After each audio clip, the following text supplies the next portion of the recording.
Hi guys, and welcome to today's task. For today's task, I am not discussing this beautiful, beautiful brand new porcelain throne that is installed in this house and that actually flushes.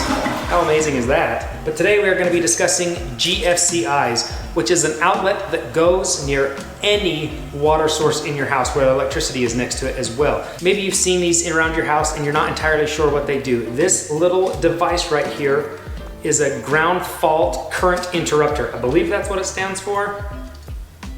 Ground fault circuit interrupter, I believe. GFCI. I don't know. Maybe that's not what it is. I just know what it does. What this does is this has a little reset and set. It's a safety trigger that's built in. If it senses any different kind of a draw in current that's going through this, it will trip it and then it will stop all current going into it. So if, for instance, you have a hair dryer that's plugged into this and it falls into the sink full of water, it will instantly trip this and shut down power so that the person or area will not become like a shock hazard anymore. They're really, really smart. They're a good safety precaution that you need. They are code, so you do have to have these. If you're retrofitting anything, it's gotta go in. But they can be a little bit of a trouble when it comes to installing them if you're doing them on your own. Sometimes you'll install them and you'll not get current readings. It won't work properly. There's a few mistakes that people don't know to look for that will save you a lot of trouble and time. First thing we wanna do, shut off power. When it comes to GFCIs, there are two common mistakes that people make. And the first one is that they don't put the GFCI in the right place. I know people need them next to something that's gonna have a water area or something like that that's gonna terminate that. That's for safety precaution, but you need to know the proper placing to put that in as well. You wanna put that on your home run line because if you look on the back of your GFCI, you will see that there is a line and then there is a load. Line is your incoming. This will be our original hot and our original neutral. And second, this will be everything coming down in the series. So all of the outlets downstream are going to be shut off as well and affected by it. And if you don't put that in the right place, you could still have hot outlets that are still a dangerous hazard. So you need to make sure that this is connected to your home run line, which this is. So now anything going downhill or downstream in this current will shut off automatically when this trips from any sensation at all as well. Now, this also senses everything downstream as well. So if you have an outlet for some reason that gets like tampered with or whatnot, it will trip this also. So you don't have to worry about, oh, I don't have one here or I don't have one downstream, so it's not gonna sense it. It will. This technology is very, very sensitive, which brings me to our second common mistake. This we know is our home run, and this is our line coming in. But sometimes people will put this as the line coming in, and then they just grab a neutral and call it whatever they want. That doesn't work. This won't turn on, you won't get a reset, you won't get these lights to turn on, it won't work properly, and I've fought one for days even trying to figure that out. And I come to find out that the neutral that I was trying to attach it to wasn't the neutral of the home run line. This little instrument can sense if this neutral is going back to the circuit breaker and landed there or not. It just knows. That's incredible technology in such a small little thing, but it's all for our safety. So I've identified all my wires and I know that these are the line or the load going out, these are the line coming in. And I'm gonna cut them back a little bit. And I'm just gonna double verify that it is shut off. Now we're gonna strip these back.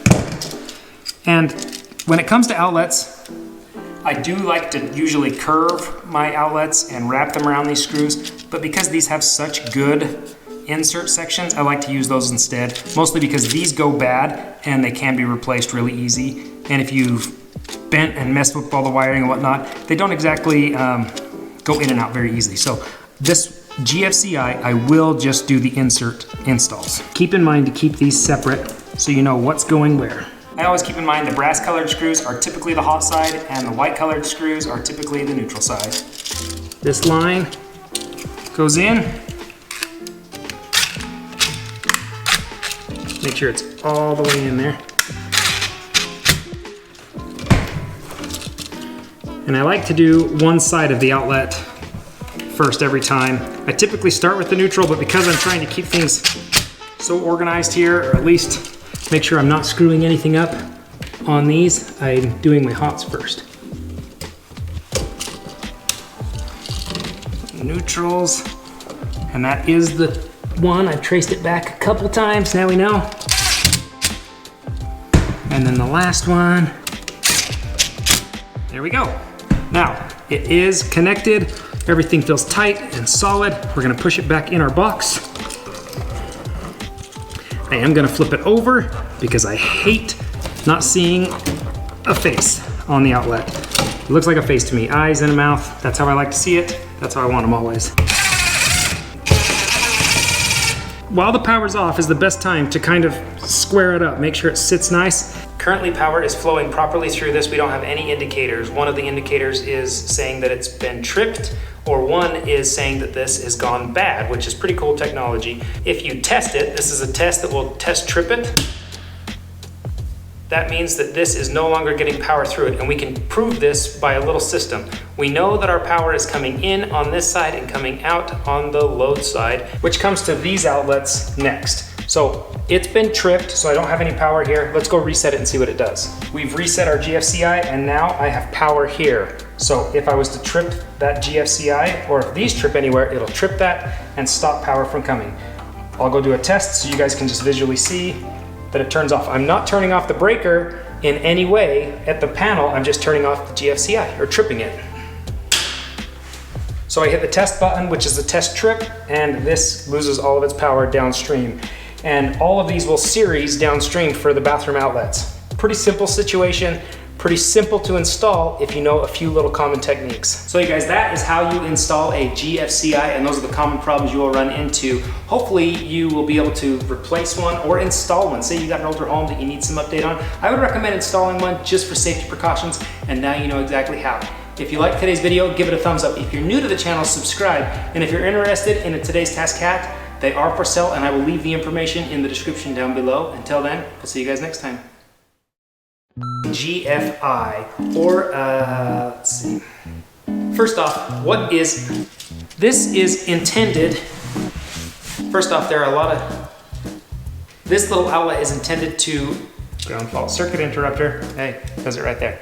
Ground fault circuit interrupter. I feel like there was two mistakes. What was the other one? I don't want to make the other one. So maybe you don't know, what was the other mistake? Sorry. There, say this neutral, I don't want to say this. When it comes to, I think I just put those in the wrong spot.